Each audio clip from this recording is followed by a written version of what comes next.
ಎಲ್ಲರಿಗೂ ನಮಸ್ಕಾರ. ಇವತ್ತಿನ ದಿವಸ ನಮ್ಮ ರಾಜರಾಜೇಶ್ವರಿ ಸಂಘದಿಂದ ನಾವು ವ್ಯಾಸರಾಜರ ಮತ್ತು ವಾದಿರಾಜರ ಆರಾಧನೆಯನ್ನು ಮಾಡ್ತಾ ಇದ್ವಿ. ಅಂದರೆ ಇವತ್ತಿನ ದಿವಸ ವಾದಿರಾಜರ ಆರಾಧನೆ ಇದೆ, ನಾಳೆ ದಿನ ವ್ಯಾಸರಾಜರ ಆರಾಧನೆ ಇದೆ. ಆದ್ದರಿಂದ ವಾದಿರಾಜರ 3 ಕೃತಿಗಳು, ವ್ಯಾಸರಾಯರ 2 ಕೃತಿಗಳನ್ನು ಈಗ ನಾವು ಹಾಡ್ತಾ ಇದ್ವಿ. ಈಗ ವಾದಿರಾಜರ ಬಗ್ಗೆ ಒಂದೆರಡು ಮಾತು ಹೇಳಬೇಕು ಅಂತಂತಂದರೆ, ವಾದಿರಾಜರು ಸೋದೆ ಮಠದ ಮಠಾಧೀಶರು. ಅವರು 120 ವರ್ಷ ಬದುಕಿದ್ರು. ಅದರಲ್ಲಿ ಅವರು ಮಾಡಿದಂಥ ತುಂಬ ಮುಖ್ಯವಾದಂಥ ಕೆಲಸ ಅಂತಂತಂದರೆ, ಉಡುಪಿ ಪರ್ಯಾಯ ಇದೆಯಲ್ಲ, ಅದನ್ನು ಎರಡು ವರ್ಷಕ್ಕೆ ಮಾಡಿದ್ರು. ಮುಂಚೆ ಏನಿತ್ತು, 1 ವರ್ಷದಲ್ಲೇ 8 ಮಠಗಳು ಬರೋ ಹಂಗಿತ್ತು. ಅದನ್ನು ಚೇಂಜ್ ಮಾಡಿಬಿಟ್ಟು 2 ವರ್ಷಕ್ಕೊಂದ್ಸರಿ ಉಡುಪಿ ಪರ್ಯಾಯ ಆಗೋ ಹಂಗೆ ಮಾಡಿ, ಉಡುಪಿ ಕೃಷ್ಣನ ಪೂಜಾ ವಿಧಿ ಏನಿದೆ ಇವಾಗ ನಡ್ಕೊಂಡ್ಬರ್ತಿದೆ ಅದಷ್ಟನ್ನು ಸೆಟ್ ಮಾಡಿಬಿಟ್ಟವರು ವಾದಿರಾಜ ಗುರುಗಳು. ಅವ್ರನ್ನ ಭಾವಿ ಸಮೀರರು ಅಂತ ಹೇಳ್ತಾರೆ. ಅಂತಂದರೆ ಅವರು ನೆಕ್ಸ್ಟ್ ಆಂಜನೇಯ ಆಗೋ ಸ್ಥಾನಕ್ಕೆ ಬರುವಂಥವ್ರು ಅಂತಂದ್ಬಿಟ್ಟು ಅವರು ಮಾಡಿರುವಂಥ ಲಕ್ಷ್ಮೀ ಶೋಭಾನೆಯನ್ನು ನಾವೆಲ್ಲರೂ ಕೂಡ ಹೇಳ್ತಾನೆ ಇರ್ತೀವಿ. ಅದನ್ನು ಹೇಳ್ಕೊಂಡ್ರೆ ಮದುವೆ ಮನೆಗಳಲ್ಲಿ ಮದುವೆ ಗೊತ್ತಾಗದೇ ಇದ್ದರೆ ಗೊತ್ತಾದ್ಮೇಲೆ ಮದುವೆ ದಿನ ಎಲ್ಲ ದಿನವೂ ಕೂಡ ನಾವು ಲಕ್ಷ್ಮೀ ಶೋಭಾನನ ಹೇಳ್ಕೊತೀವಿ. ವಾದಿರಾಜ ಸಾರ್ವಭೌಮರು ಎಲ್ಲರಿಗೂ ಒಳ್ಳೇದಾಗಲಿ ಅಂತಂದ್ಬಿಟ್ಟು ಹುಡುಗ ಮದುವೆ ಮನೆಯಲ್ಲಿ ಹುಡುಗ ಮೃತ ಆದಾಗ ಅವನ್ನ ಬದುಕಿಸೋಕ್ಕೋಸ್ಕರ ಮಾಡಿದಂತಹ ಈ ಲಕ್ಷ್ಮೀ ಶೋಭಾನೆ. ಅದನ್ನು ಬಿಟ್ಟು ಮುಂಡಕ್ರಿಯಾ ಅಂತ ಒಂದು ಮಾಡಿದ್ದಾರೆ. ಆಮೇಲೆ ತೀರ್ಥಕ್ಷೇತ್ರ ಪ್ರಬಂಧ ಅಂತ ಮಾಡಿದ್ದಾರೆ. ಅದರಲ್ಲಿ ಎಲ್ಲ ತೀರ್ಥಕ್ಷೇತ್ರಗಳ ಬಗ್ಗೆ ಇದೆ, ಸಂಸ್ಕೃತದಲ್ಲಿದೆ. ಮತ್ತೆ ಏನಾಗ್ಬಿಡುತ್ತೆ, ಅವ್ರ ತಾಯಿ ಒಂದ್ಸತಿ ಹರಿಸ್ಕೊಂಡ್ಬಿಡ್ತಾರೆ, ಲಕ್ಷ ಆಭರಣಗಳನ್ನು ಹಾಕಿಸ್ತೀನಿ ದೇವ್ರಿಗೆ ಅಂತ ಅಂದ್ಬಿಟ್ಟು. ಅವಾಗ ಅವರು ಲಕ್ಷಾಲಂಕಾರ ಅಂತ ಅಂದ್ಬಿಟ್ಟು ಒಂದನ್ನು ಬರೀತಾರೆ. ಅದೊಂದು ಗ್ರಂಥ ಮಾಡಿದ್ದಾರೆ. ಮತ್ತು ಕನ್ನಡದಲ್ಲಿ ಬೇಕಾದಷ್ಟು ದೇವರ ನಾಮಗಳನ್ನು ಮಾಡಿದ್ದಾರೆ. ಇನ್ನು ವ್ಯಾಸರಾಯರ ಬಗ್ಗೆ ಹೇಳಬೇಕು ಅಂತಂದರೆ, ಅವರು ಅಬ್ಬೂರವರು. ಅವರು ಏನಾಗುತ್ತೆ, ಒಂದು ದಿವಸ ಸ್ವಾಮಿಗಳು ಬರ್ತಾ ಇರ್ತಾರೆ. ಅವಾಗ ಒಬ್ಬ ಪುಟ್ಟ ಹುಡುಗ ಅಲ್ಲಿ ರೋಡಲ್ಲಿ ರಸ್ತೆಯಲ್ಲಿ ನಡ್ಕೊಂಡು ಹೋಗ್ತಿರ್ತಾನೆ. ಅವಾಗ ಕೇಳ್ತಾರೆ, ಊರೆಷ್ಟು ದೂರನಪ್ಪ ಅಂತ ಕೇಳ್ತಾರೆ. ಅವರು ಇದಕ್ಕೆ ಹೋಗಿರ್ತಾನೆ, ಏನೋ ಹಸು ಕಾಯಿಸ್ತಾರೆ. ಅವಾಗ ಅವ್ರು ಹೇಳ್ತಾನೆ, ನನ್ನ ನೋಡಿ ಸೂರ್ಯನ ನೋಡಿ ನೀವೇ ತಿಳ್ಕೊಂಡು. ಅಂದರೆ ಸಾಯಂಕಾಲದತ್ತು ನಾನೆಲ್ಲ ಆ ಕಡೆ ಮನೆಗೆ ಕರ್ಕೊಂಡು ಹೋಗ್ತಿದ್ದೀನಿ, ಇಲ್ಲೇ ಹತ್ರ ಇದೆ ಊರು ಅಂತ. ಅವಾಗ ಅವನ್ನ ಚಾಣಾಕ್ಷ ಚಂತನನ್ನು ನೋಡ್ಬಿಟ್ಟು ಗುರುಗಳು ಏನು ಹೇಳ್ತಾರೆ, ನೀನು ಈ ನಂಬಬೇಕು ಅಂತ ಹೇಳಿ ಅವನ್ನ ಕರ್ಕೊಂಡು ಹೋಗಿ ಅವನಿಗೆಲ್ಲ ಸಂಸ್ಕಾರ ಎಲ್ಲ ಕೊಟ್ಟು ಎಲ್ಲ ಹೇಳ್ಬಿಟ್ಟು ವ್ಯಾಸರಾಯರಾಗ್ತಾರೆ. ವ್ಯಾಸರಾಯರು ರಾಘವೇಂದ್ರ ಸ್ವಾಮಿಗಳ ಮುಂಚಿನ ಅವತಾರ. ಪ್ರಹ್ಲಾದ, ವ್ಯಾಸರಾಜ ಮತ್ತು ರಾಘವೇಂದ್ರ ಸ್ವಾಮಿಗಳು. ಸೊ ವ್ಯಾಸರಾಯರು ಮುಖ್ಯವಾಗಿ ಏನು ಮಾಡಿದ್ರು ಅಂತಂದರೆ, ಅವರ ಗುರುಗಳು ಶ್ರೀಪಾದರಾಜ. ಅವರಿಗೆ ಈ ದಾಸ ಸಾಹಿತ್ಯ ಫಸ್ಟ್ ಸ್ಟಾರ್ಟ್ ಮಾಡಿದ್ದೆ ಅವರು. ಹೆಂಗೆ ತಮಿಳ್ನಾಡಲ್ಲಿ ಅವರು ಶ್ರೀರಂಗಮಲ್ಲಿ ಇದ್ದರು. ಅವಾಗ ಹೆಂಗೆ ತಮಿಳಲ್ಲಿ ಸಾಹಿತ್ಯ ಇದ್ದರೆ ಜನಕ್ಕೆಲ್ಲ ಅರ್ಥ ಆಗುತ್ತೆ, ಹಾಗೆ ಕನ್ನಡದಲ್ಲಿ ನಾವು ಸಂಸ್ಕೃತ ಶ್ಲೋಕಗಳ ಅರ್ಥ ಎಲ್ಲ ಬರೋ ಹಾಗೆ ಕೀರ್ತನೆಗಳನ್ನು ರಚನೆ ಮಾಡಬೇಕು ಅನ್ನೋದು ಅವ್ರ ಉದ್ದೇಶ. ಅದನ್ನೇ ಮುಂದುವರಿಸ್ಕೊಂಡು ಹೋಗಿ ವ್ಯಾಸರಾಯರು, ಪುರಂದರದಾಸರು, ಕನಕದಾಸರು ಎಲ್ಲರಿಗೂ ಕೂಡ ಅಂಕಿತ ಕೊಟ್ಟು ದಾಸ ಪಂಥವನ್ನು ಬೆಳೆಸ್ತಾರೆ. ಮತ್ತು ಒಂದ್ಸತಿ ಕುಹದೋಷ ಅಂತ ದೋಷ ಬಂದು ಅವಾಗೂ ಅಷ್ಟೇ. ಅವಾಗ ಸಿಂಹಾಸನದ ಮೇಲೆ ಅವ್ರು ಕೂತ್ಕೊಂಡು ರಾಜನ ಕುಹ ಯೋಗನ ಕಳೀತಾರೆ. ಈ ರೀತಿ ವ್ಯಾಸರಾಯರು.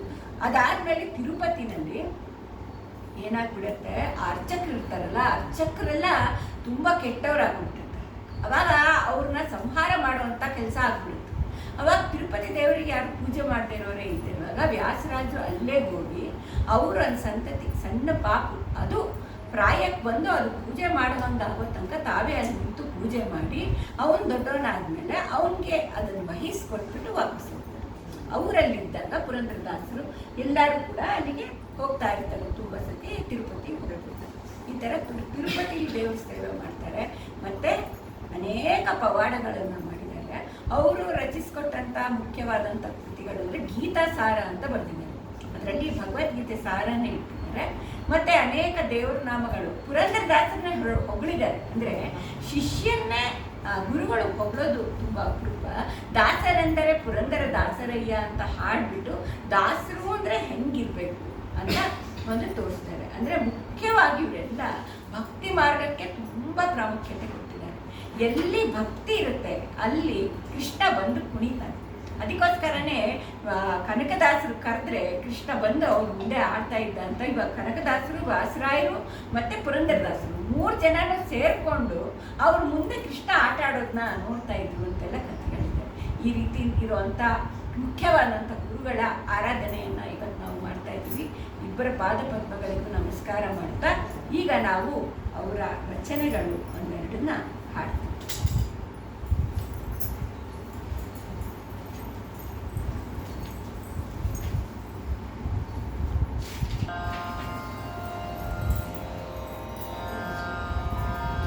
ಈಗ ವಾದಿರಾಜರ ಹಾಡು.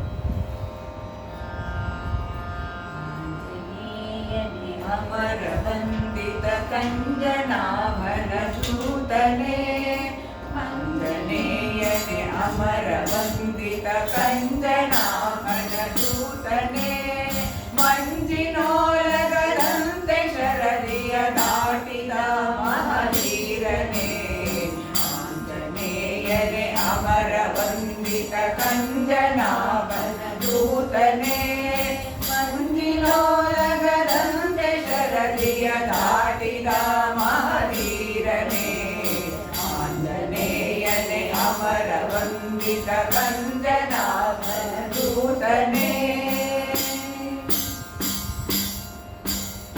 ಆಂಜನೇಯನೆ ನಿನ್ನ ಗುಣಗಳ ಪೊಗಳಲಡವೆ ಪ್ರಖ್ಯಾತನೇ, ಆಂಜನೇಯನೆ ನಿನ್ನ ಗುಣಗಳ ಪೊಗಳಲಡವೆ ಪ್ರಖ್ಯಾತನೇ, ಸಂಜೀವನವ ತಂದು ಕಪಿಗಳ ನಂಜು ಕಳೆದ ಪ್ರಖ್ಯಾತನೇ, ಸಂಜೀವನವ ತಂದು ಕಪಿಗಳ ನಂಜು ಕಳೆದ ಪ್ರಖ್ಯಾತನೇ, ಆಂಜನೇಯನೆ ಅಮರ ವಂದಿತ ಕಂಜನಾಭನ ದೂತನೇ,